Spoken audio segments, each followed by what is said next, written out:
Aquí en 1 Corintios capítulo 5 sabemos del problema de inmoralidad.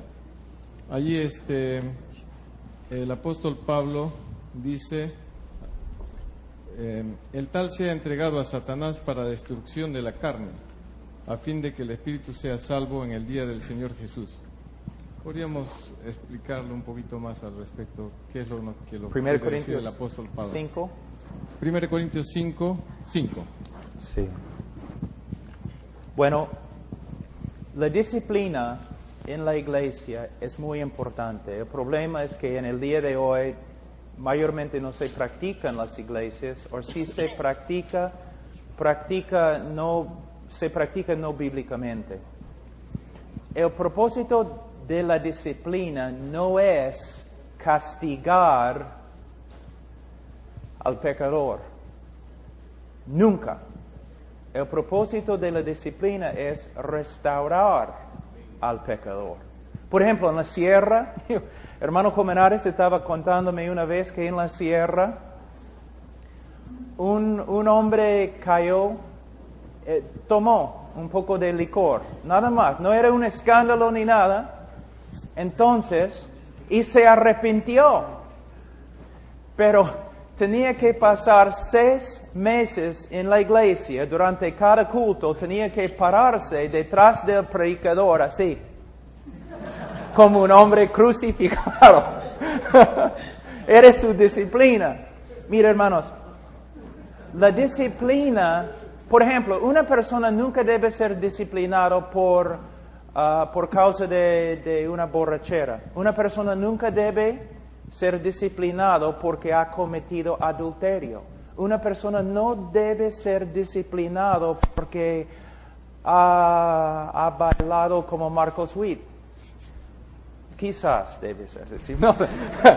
Mira, disciplinamos, si un hombre comete adulterio, no lo disciplinamos por causa del adulterio. Lo disciplinamos en la iglesia porque rehúsa arrepentirse después de hacerlo. Hay una diferencia. Cristo dice en Mateo 18, si ves a tu hermano en pecado, debes ir a él a solas, debes reprenderle. Si él se arrepiente, has ganado a tu hermano. Él y tú a solas, has ganado a tu hermano. Si no se arrepiente, otros 2, si no se arrepiente, la iglesia entera. Pero si se arrepiente ante la iglesia entera, no lo disciplinamos. Ahora, pero hay excepciones. Por ejemplo, si es un líder y cae, no vamos a disciplinarlo en echarlo fuera de la iglesia, pero sí no va a poder ministrar en la iglesia como líder. También, si hay un pecado muy público, un escándalo en la comunidad, aunque el hermano se arrepiente ante los pastores, probablemente también va a tener que hacerlo públicamente para limpiar el nombre de la iglesia. Pero no echamos fuera a una persona de la iglesia porque ha cometido un pecado. Le echamos fuera de la iglesia si se rehúsa a arrepentir. ¿Entienden, hermanos? Es muy importante, muy, muy importante. Ahora, entregarle a Satanás es una parte de la disciplina. Cuando tú disciplinas a una persona, lo echas fuera de la iglesia, estás entregando a esa persona a Satanás. Y es algo horrible. Pero hay algo muy importante. Si es un creyente verdadero y lo echas fuera de la iglesia y le entregas a Satanás, él va a volver. Él va a arrepentirse. Por ejemplo, muchas veces sabemos que en la iglesia en Corinto, algunos murieron, ¿no? He escuchado varias veces, y antes yo dije lo mismo. Yo he escuchado varias veces a predicadores diciendo, Dios mató a algunos creyentes en la iglesia porque se portaron mal. Pero debemos tener cuidado. Si murieron bajo la disciplina, no eran creyentes. Porque el propósito de la disciplina es que vuelven a ser restaurados para que no se pierda su espíritu. Lo que pasó, yo creo, en la iglesia en Corinto, no eran hermanos, los que murieron no eran hermanos. Eran los que estaban allí causando problemas y un montón de cosas, y Dios los mató. Pero entregarle a Satanás tiene el propósito de restaurarle al hermano, no destruirle.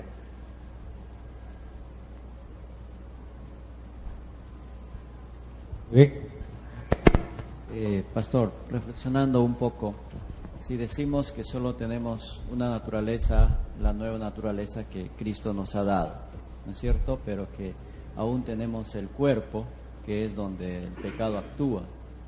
Un tanto pensando y reflexionando, no habría el peligro de caer en un gnosticismo y decir que algo como que el alma o el espíritu es bueno, pero que el cuerpo es malo, y entonces al cuerpo hay que darle, y entiende la idea del gnosticismo. Sí.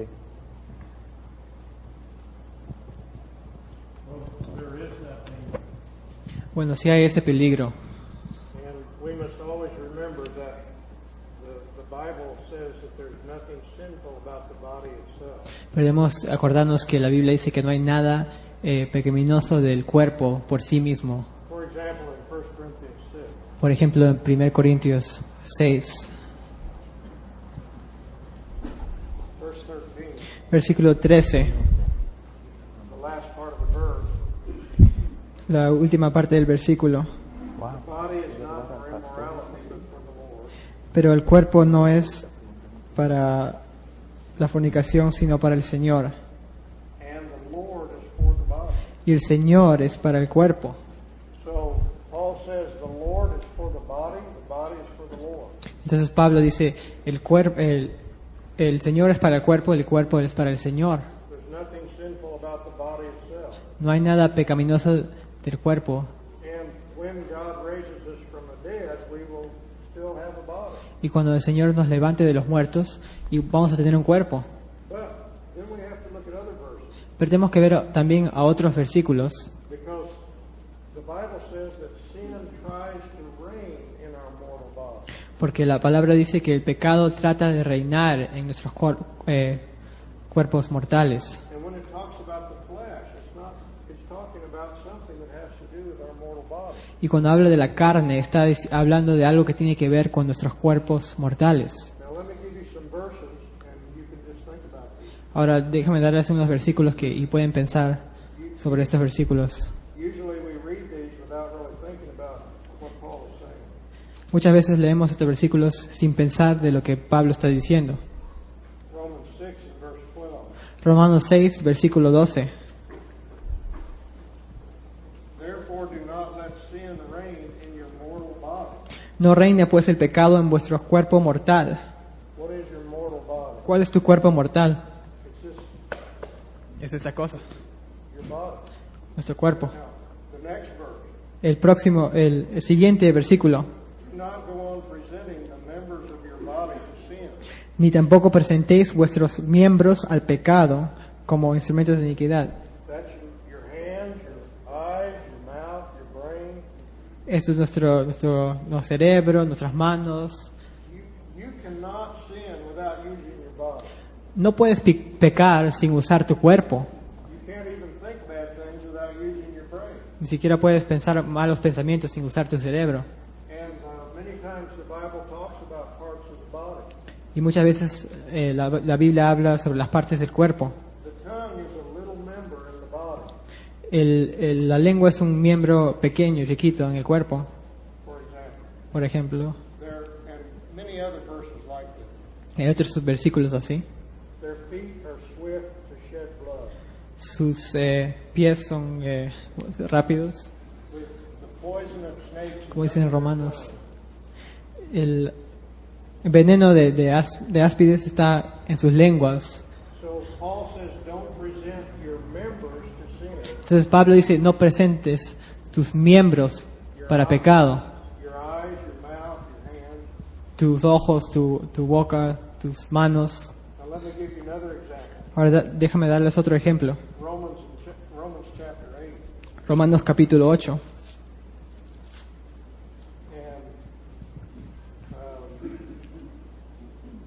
verse 11, versículo 11. in the last part of the verse, he will give life to your mortal bodies through his spirit who dwells in you. Dice, a Cristo Jesús vivificará también vuestros cuerpos mortales por su espíritu que mora en vosotros. So he's talking about this body. Entonces, está hablando de este cuerpo. Then in the next verse, En el siguiente versículo, so then, brethren, we are under obligation not to the flesh. así que hermanos, deudores somos, no a la carne.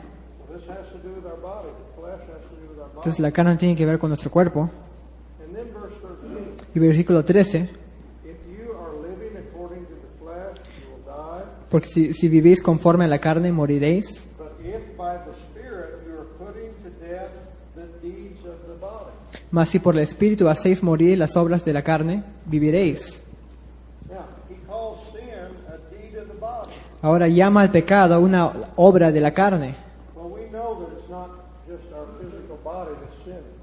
Y sabemos que no es solo nuestro cuerpo físico que está pecando. And we know that there's nothing sinful about our body as such. Y sabemos que no hay nada pecaminoso de nuestros cuerpos. But there's so many verses like this. Pero hay muchos versículos así. And what it means is, I think, we say, what does this really mean? Entonces estamos diciendo, entonces, ¿qué significa todo esto? I think that what God is telling us, Entonces, pienso que lo que Dios nos está diciendo, He's saying the real person, the real you, is a new creation. entonces pienso que Dios está diciendo, la persona real es una nueva criatura, But part of you has not yet been redeemed. pero parte de ustedes todavía no ha sido redimido. And that's your mortal body. Entonces es su cuerpo mortal. And that's not the deepest truth about you. Y eso no es la verdad más profunda de ustedes. Your flesh still wants to go the path of sin. Tu carne siempre quiere ir atrás del pecado, But you are not in the flesh, you're in the spirit. pero no estás en la carne, si estás en el espíritu. Walk after the spirit and you will not fulfill the lust of the flesh. Camina, sigue el espíritu y no harás las obras de la carne. Muy bien, a ver. Al maestro Pablito,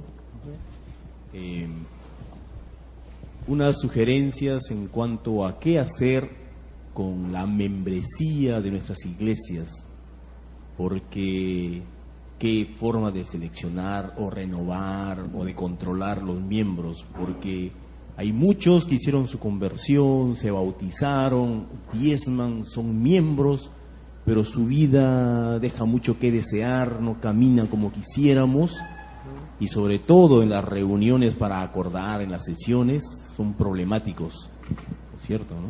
Sí. Impiden o dan algunas veces unos veredictos que son contrarios a la palabra de Dios, pero como es mayoría, la iglesia tiene que acatarlo, porque estamos viviendo en una democracia interna, ¿no? ¿Cómo podríamos hacer para seleccionar algo así? Sí, eso es algo que es muy difícil en las iglesias. Piensa un ratito.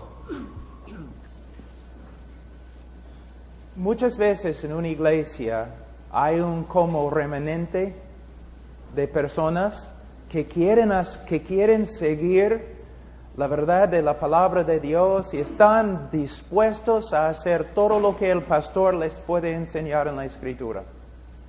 Pero casi siempre este pequeño remanente no puede hacer lo que quiere porque la mayoría es carnal. ¿Te das cuenta, hermanos? Que la iglesia, este grupo de personas que de verdad muestran frutos de la conversión verdadera muchas veces están estorbados por la mayoría en la iglesia que no quiere hacer nada bíblico. Muchas veces sucede.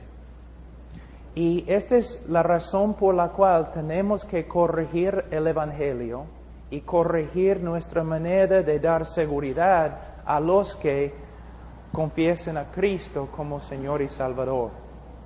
Ahora, primeramente hay que tener un equilibrio. De nuevo, los cristianos no son perfectos. Aún con los cristianos verdaderos va a haber problemas y ellos necesitan discipulado. Entonces, etapa 1, tenemos que predicar el Evangelio de Cristo, pero de verdad. Segundo, tenemos que invitar a los pecadores para que se arrepientan y crean. Tercero, tenemos que aconsejar bien a los que no nos acercaron diciendo, me he convertido. Con la congregación que ya tenemos, la mejor manera de corregir la congregación es por medio de la predicación expositiva de la palabra de Dios. Y aquí creo es donde fallamos. Con las verdades que van a aprender aquí ustedes, no pueden regresar a sus iglesias diciendo, ahora vamos a hacer esto, porque vas a destruir la iglesia. Lo que tienes que hacer, el cambio que tienes que hacer, se encuentra en ti mismo. Tú tienes que rededicarte al estudio de la palabra de Dios y a la predicación expositiva. ¿Cuántos aquí predican, 3 veces a la semana? ¿Cuánto tiempo estás estudiando? No solo para predicar, sino para conocer a Dios, tú mismo. Tú predicas a otros, pero en este momento puedes pararte, en este momento abrir tu Biblia y enséñanos claramente con respecto a la diferencia entre la santidad de Dios y la justicia de Dios. Puedes ahora mismo levantarte y defender la Trinidad. Puedes en este momento enseñar Romanos 6, línea por línea, explicando lo que significa. Hermanos, pastores son escribas y profetas. No profeta como los carismáticos, no. Profeta como una persona que proclama la palabra de Dios. No por causa de una visión, sino basado en la Escritura. ¿Cuánto tiempo oras cada día? ¿Cuánto tiempo estudias las Escrituras cada día? No, muchos no estudian casi nada. Y están apurados simplemente para preparar un mensaje. Y muchos pastores nunca estudian para sí mismos, sino solo estudian para preparar mensajes. Y predican algo que ellos mismos no han digerido. Es nuestro trabajo estudiar todas las doctrinas en las Escrituras, estudiar toda la Biblia, pasar horas y horas cada día, para que cuando subamos al púlpito, prediquemos la palabra. Dice que los maestros van a experimentar mayor condenación. ¿No te das cuenta? ¿No tienes miedo? Lo que tenemos es, por esta causa, cuando hay conferencias, mayormente en Perú, son conferencias con respecto a cómo hacer cosas. La estrategia de un buen líder, una estrategia de evangelismo, una estrategia de cómo hacer crecer una iglesia, una estrategia o método. La razón por la cual tenemos todos estos métodos y estrategias es porque no tenemos la verdad. Yo no creo en estrategias, no me gustan métodos, nada. Yo creo que son trucos de niños que no están estudiando sus Biblias. Dame un hombre con una Biblia que estudia esa Biblia horas cada día y que va a su iglesia y predica expositivamente cada domingo en la mañana, cada domingo en la noche, cada miércoles. Y un hombre cuando no está predicando y no está estudiando, va a las casas de los miembros, ¿no? Animándoles con las escrituras abiertas, animándoles para que sean santos, para que crezcan en la fe. Y cuando no están haciendo esto, están allí testificando y visitando a las personas que han visitado la iglesia. El ministerio es muy, muy sencillo si botamos todas las estrategias y simplemente hacemos la obra. Estudiar, orar, predicar, enseñar, evangelizar, así. No entiendo la pregunta, hermano. ¿Cómo puede el pastor diferenciar a personas que convertidos verdaderos hoy día a las personas que no son convertidos, pero sin embargo su vida moralmente cambia, humanamente? Bueno, primeramente, el pastor no va a pasar por toda la congregación diciendo, tú eres salvo, tú no eres salvo, tú eres salvo, tú no eres salvo. El pastor obra con las escrituras para que el Espíritu Santo testifique a una persona, ¿no? Pero enseñando bien.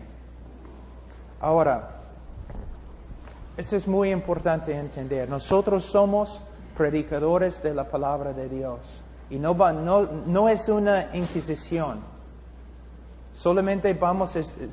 mira, hermano, si un pastor se dedica a predicar bien la palabra de Dios en su iglesia, expositivamente, 95% de todos los problemas que tenemos ahora se van a desaparecer dentro de 5 años. La cosa más necesitada en la Escritura, la cosa que no tenemos en la mayoría de las iglesias, es la predicación expositiva. De verdad, hermanos. Cuando voy y escucho un sermón, ¿no? Uno saca un texto y comienza a contar historias y chistes y un montón de cosas. No tiene nada que ver con el texto que está enseñando. O es simplemente repitiendo un sermón que ha escuchado de otro, o un bosquejo que ha recibido de un libro. Mira, no puedes tomar un texto. Martin Lloyd Jones, por ejemplo. No, voy a usar otro ejemplo. G. Campbell Morgan, que era pastor en la iglesia Westminster en Inglaterra. Antes de enseñar un libro, antes de empezar a enseñar Efesios, por ejemplo, antes de predicar el primer versículo, él leyó y leyó todo el libro, digiriendo todas las verdades, meses y meses y meses y meses, para tener una idea. Este capítulo significa esto, este capítulo ya significa esto, se unen en esta verdad. ¿Cómo es el libro? ¿Cuáles son todas las verdades? Y después de meses y meses de arduo estudio, él empezó a predicar. ¿Es lo que hacemos nosotros? Tenemos que ser teólogos. Tenemos que ser escribas. Tenemos que ser profetas. No somos hombres de negocios. Tampoco somos hombres que inventen nuevas estrategias. somos predicadores. Y si empezamos a predicar, Tito, pero de verdad, la iglesia se va a arreglar a solas si solamente el pastor se dedica a enseñar la verdad.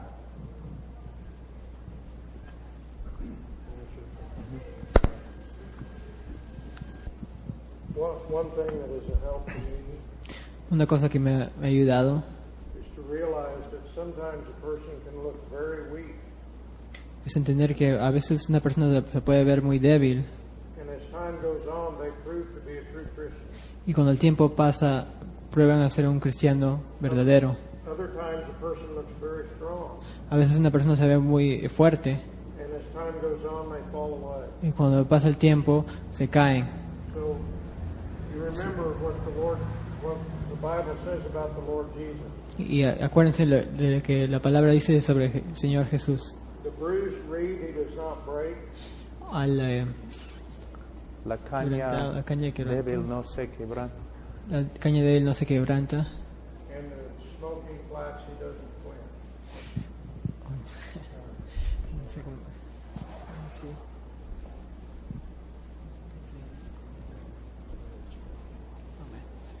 Let him read the text. Matthew.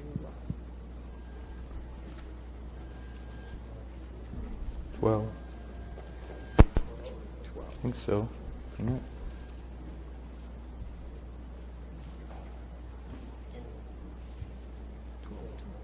Okay. Dice aquí Mateo 12:20, la caña cascada no quebrará y el pábilo que humea no apagará hasta que saque a victoria el juicio. A una persona se puede ver muy débil y se prueba que son reales. Y a veces la persona se puede ver muy fuerte en la fe, pero se prueban que son falsos. Pero Jesucristo dice que por su fruto los conoceréis. Pero a veces demora un montón de tiempo para... Y no importa cuál puro sea nuestro mensaje, siempre va a haber falsos conversos. Y esa es la verdad hasta en el ministerio de Jesús. Solo Dios sabe los corazones de todos los hombres. Pero a la vez, yo sé que a veces aquí en Perú hemos adoptado la idea que nadie puede saber, entonces ya en el día del juicio todos van a saber. Pero esa es la tarea de un pastor, predicar de tal manera para que los oyentes puedan discernir bíblicamente si son salvos o no son salvos. Y también es la tarea de un pastor acercarse personalmente a miembros para ayudarles con las Escrituras. No podemos, creo que la cosa más importante para mí comunicar es, no debemos asumir, simplemente tomar por concedida que todos son salvos, sino trabajar con las Escrituras para que personas tengan una seguridad bíblica.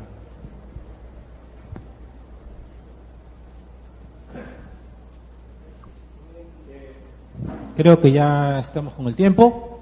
Podemos dos más. A ver.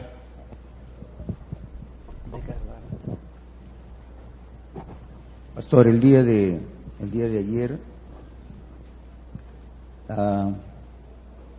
hablaron sobre Gálatas 1:8 creo que es. Hablaron de un evangelio diferente. Un evangelio diferente es también el que trae algún error doctrinal a la iglesia. Por ejemplo, aquellos que todavía comparten de que se pierde la salvación, incluso toman un versículo en la Biblia. ¿Podría explicarlo, por favor? Sí. Hermanos, en esta conferencia ahora no tenemos tiempo para hablar de la gran cadena que existe en la salvación, pero solamente para verlo un poquito, vamos a Romanos 8.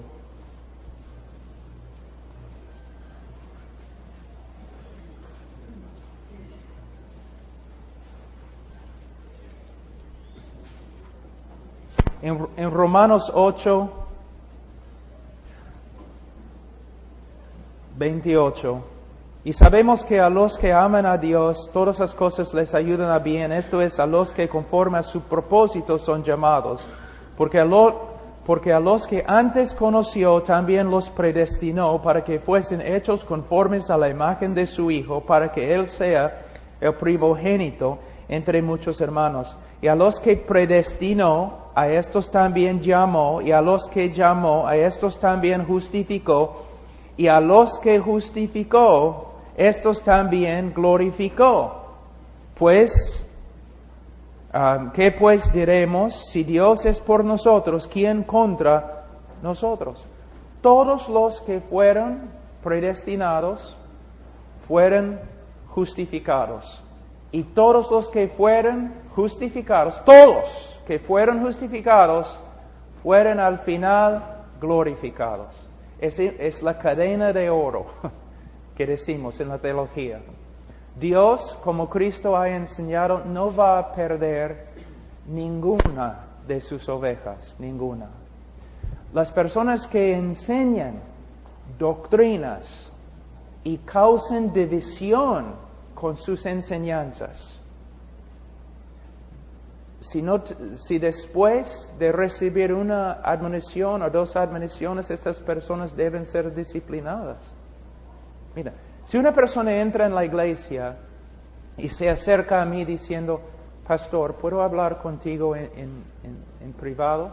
Sí, pastor, hasta ahora yo creo que una persona puede perder su salvación, pero estoy abierto y quiero aprender. No voy a disciplinarlo, no voy a echarlo fuera de la iglesia. O si una persona pasa tiempo en la iglesia luchando con esta doctrina, eso no significa que debemos echarlo fuera o algo así, no. Pero si esta persona comienza a causar división y comienza a contaminar a los demás hermanos con esto, sí, como pastor tengo que actuar. Si en tiempo la persona no, bueno, yo creo que con buena enseñanza en tiempo, esta persona va a ver las verdades. Si es creyente, va a ver las verdades de la seguridad del creyente. Pero permíteme decir algo que es muy importante.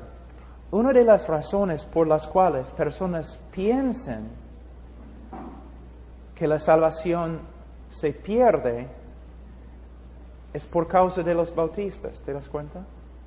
No, de verdad, es por causa de los bautistas. Sí. Aquí es como funciona. Los bautistas salen a testificar, tienen sus campañas evangelísticas y todo lo demás. Una persona pasa adelante una noche y nosotros decimos, eres salvo. De ahí, la persona quizás viene a la iglesia algunos meses, pero se aparta de la iglesia. Pero todavía decimos, él es salvo porque ya hizo su decisión. Los demás que están mirando están tratando de entender qué está pasando. Porque el pastor dijo que es salvo, pero ahora no puedo creer que es salvo porque vive como un diablo. Los incrédulos a veces tienen más sabiduría que los pastores. Dicen, pero vive como un diablo. El pastor dijo que era salvo, pero ahora vive como el diablo, entonces quizás, ¿no?, la salvación se pierde. Y muchas denominaciones han usado los bautistas como evidencia de que la salvación se pierde. De verdad, ¿te das cuenta? Ahora, ¿cómo debemos verlo? Mañana voy a enseñar sobre este tema.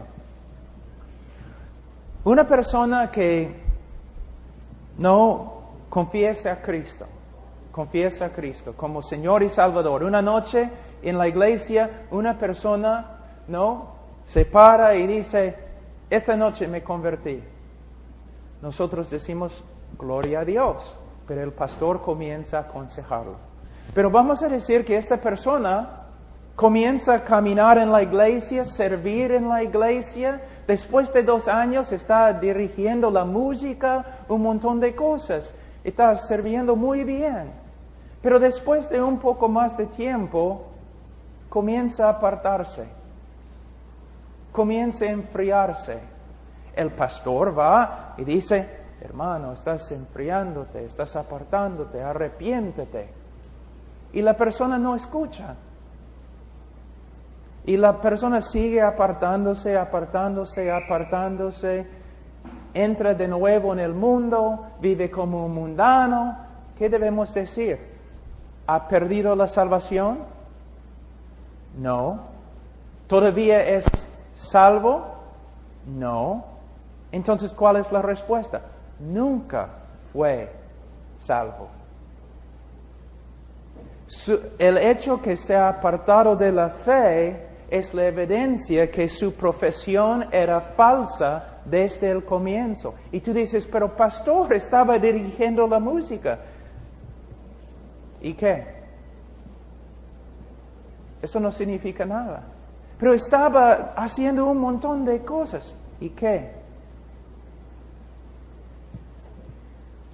Si no continúa en las cosas de Dios, si se aparta de la fe, no ha perdido su salvación, solamente está demostrando que nunca fue convertido. Y eso es lo que nosotros tenemos que empezar a enseñar. Es lo que los bautistas siempre enseñaron. Una persona que se aparta de la fe está demostrando que nunca era de nosotros porque salió de nosotros. 1 de Juan, ¿no?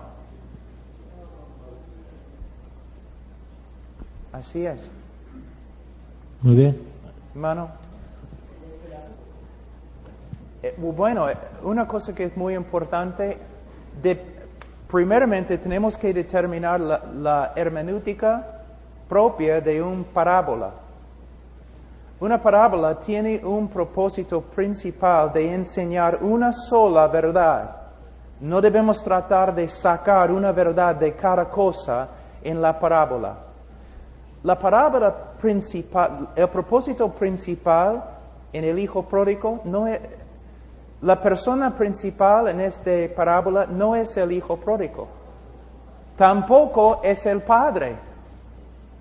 En el contexto de la enseñanza, el personaje principal en la parábola es el hermano mayor. Fíjate, recuerden, de nuevo aquí estamos, ¿no?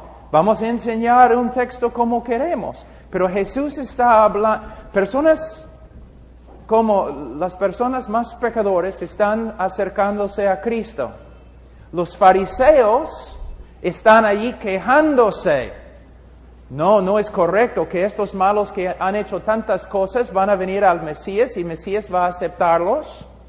Entonces, allí en este contexto, Jesús cuenta la parábola contra los fariseos, enseñándoles la misma cosa. El hermano mayor que no quería recibir de nuevo al hijo pródigo, que los fariseos son igualitos a él. Ese es el propósito de la parábola. ¿Ves, hermanos? Quizás nunca has enseñado la parábola así, pero así es. Otra cosa que necesitamos ver es, esta parábola, como dije, está enseñando una verdad principal, que cuando los peores pecadores se acercan a Cristo, no debemos burlarnos, no debemos enojarnos, debemos regocijarnos. Es lo que Jesús estaba enseñando. Él no está dirigiendo esta parábola a la idea de que este joven era creyente, se apartó y volvió. Para poner una estructura sobre la parábola así, no estamos fieles al contexto cuando lo hacemos. También, la Biblia, cuando interpretamos la Biblia, usamos la ley de no contradecir o no contradicción. Es que tenemos un montón de verdades, más que 100 textos en las Escrituras que hablan de la seguridad del creyente. Tenemos algunos textos que parecen un poco gris, ¿no? Como Hebreos capítulo 6, por ejemplo.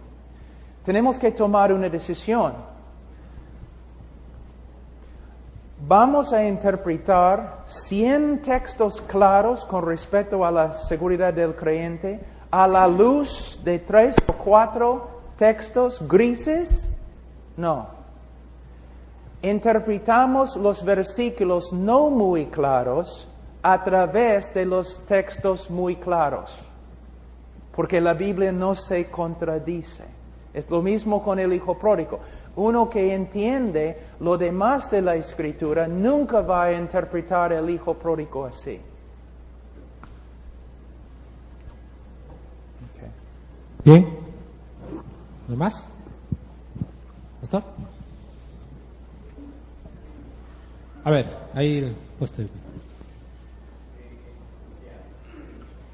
Si es una persona que ha tomado una decisión, ha hecho su decisión y tú estás discipulándolo, pero no crece.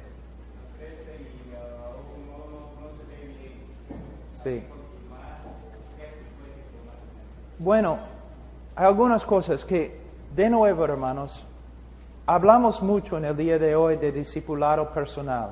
Y estoy de acuerdo con discipulado personal. Pero hay un problema. La razón por la cual tenemos que poner tanta énfasis en el discipulado personal es porque no estamos predicando el Evangelio correctamente. Y estamos tratando de discipular a un montón de personas que no conocen a Cristo. Algunos de ustedes que han hecho discipulado personal, y yo he hecho un montón de discipulado personal, vamos a ver algunas cosas en este momento. No es cierto que muchas de las personas que tú intentes discipular son bien difíciles. Por ejemplo, antes cuando yo vivía en Perú y yo estaba discipulando a todo el mundo, ¿no? Y yo tenía que llamar a la persona para decirle, mira, domingo debes estar en la iglesia. Yo tenía que llamar a la persona, hablar con la persona, ¿estás leyendo tu Biblia o no? Siempre detrás de ellos. Siempre. Algunos de ellos de verdad se convirtieron. Pero lo que estoy tratando de decir, si nosotros predicamos el Evangelio bien y hacemos una invitación bíblica a los pecadores y aconsejamos con respecto a la salvación, lo hacemos bíblicamente, vamos a tener muchos menos problemas en el discipulado. Pero si después de hacer todo eso, hay otra cosa que me gustaría decir. Si estamos predicando en la iglesia como debemos predicar, la prédica misma es una forma de discipulado. Eso es algo que me enoja, de verdad. Es que no nos damos cuenta que si una persona es convertida y si nosotros estamos predicando de las Escrituras, hay bastante verdad ahí. Es como si ahora la predicación en el púlpito no significa nada. ¿Te das cuenta? No es suficiente. Hay que tener discipulado, hay que tener libros, hay que pasar por programas, ¿no es cierto? Estrategias de discipulado, si no, los hermanos no van a crecer. A través de la historia de la iglesia, discipulado, el método principal de hacer discipulado era el pastor en el púlpito predicando expositivamente. Pero en el día de hoy no lo hacemos, entonces tenemos que tomar plan A que Dios tiene y reemplazarlo con plan B, nuestro plan. Es lo que hacemos siempre. No estoy en contra de discipulado, pero una de las razones por la cual tenemos que hacer discipulado es porque no tenemos un púlpito. Nuestra iglesia en Estados Unidos tiene domingos en la mañana, tenemos más o menos 1,000 personas, entre 900 y 1,000 personas. En la escuela dominical, si tenemos 900 personas domingo en la mañana en el culto principal, tenemos 800 y pico en la escuela dominical. ¿Qué hacemos en la iglesia? El método principal de discipulado en la iglesia es el púlpito. El sermón domingo en la noche, y miércoles no es un sermón tanto como una reunión de oración. Hermanos, el púlpito antes es la cosa. La prédica. ¿Me entienden, hermanos? ¿Pueden ver lo que estoy diciendo? Hemos descuidado el púlpito y la prédica, como si ahora no es suficiente. Si eres un pastor que solamente predica, no estás haciendo nada. ¿No es cierto? Tienes que hacer un montón de otras cosas. Pero la lectura de la Escritura, la enseñanza de la Escritura. ¿Qué pasa cuando una persona se convierte? Él escucha la voz de ¿quién? Y sigue. Y sigue.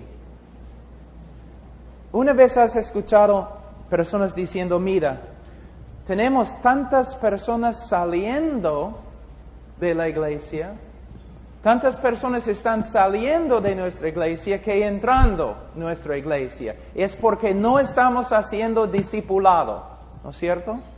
Es lo que personas dicen. O tenemos un montón de personas en la iglesia que no crecen. Es porque no tenemos discipulado. No, casi 2,000 años y no había discipulado personal en la historia de la iglesia como lo hacemos en el día de hoy. Había prédicas, compañerismo y nada más. Y las personas crecieron. La razón por la cual tenemos tantas personas saliendo de la iglesia es porque entraron en la iglesia no bíblicamente, nunca fueron convertidos. Y tenemos personas que no están creciendo en la iglesia porque muchos no son creyentes. Y los que son creyentes no crecen tanto porque hemos descuidado el púlpito, la enseñanza. Mira, ¿qué es un pastor? Piensa un ratito. ¿Qué es el trabajo principal del pastor? Enseñar, alimentar. Un pastor con las ovejas tiene que hacer dos cosas, ¿no es cierto? Un pastor de ovejas tiene que dar alimento a las ovejas y tiene que proteger las ovejas, ¿no es cierto? ¿Ok? ¿Cómo vamos a dar alimentación a la iglesia? ¿Cómo vamos a proteger la iglesia? ¿Qué debemos hacer? Estudiar horas y horas cada día. ¿Para qué? Para que cuando entremos en el púlpito podamos predicar la palabra de Dios. Todo el circo que se encuentra en Sudamérica y los Estados Unidos en este momento, programas, estrategias, consejería, psicología, campañas, todo eso es porque estamos tratando de reemplazar plan A.